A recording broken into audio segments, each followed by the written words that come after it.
So ito, dahil pagod na sa kakalakad ay uwian na. At saka meron pa kasi akong mabigat na bit-bit. Medyo nakakapagod na rin. Yun nga guys, dahil nag-enjoy ako sa kakalakad, hindi ko na isip na kumain. Ngayon, medyo nagugutom na, kaya naisipan ko na pupunta ako doon kanina doon sa may tulay. Tatambay muna ako saglit doon bago ako uuwi. Maaga-aga pa, kaya makikitambay muna ako doon sa may tulay. Sa ngayon kasi guys, wala pa akong kakilala dito o kaibigan dito sa lugar na ito.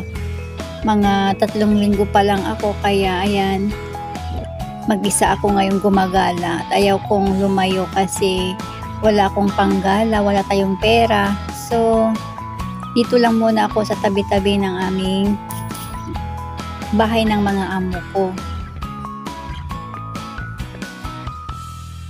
So, nandito na nga ako guys sa may tulay at andito ng ating mga kasamahan, nakalatag na sila, dito sila natutulog. Walang pakialam sa mga dumadaan, ganyan lang. May kanya-kanyang pwesto. Dahil wala naman akong panlatag ay dito na lang ako sa may bench, dito na lang ako uupo.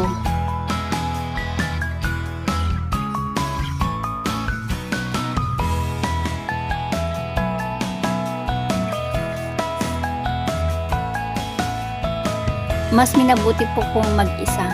Mas maganda naman po kasi yung mag-isa, wala kang kaaway, walang nakikialam, walang pakialaman, ganun lang.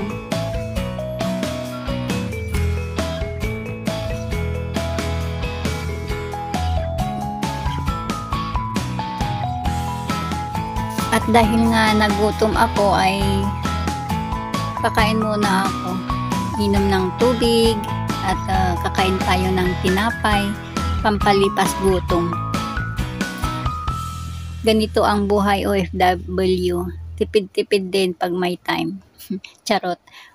Sa totoo lang, wala pa akong pera. Wala pa akong sahod kasi wala pa akong 1 buwan dito. 3 linggo ko pa lang dito. Kaya, tiis-tiis lang.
pa lang ng hapon guys, pero nais ko nang umuwi at doon na lang ako sa kwarto ko pagpahinga.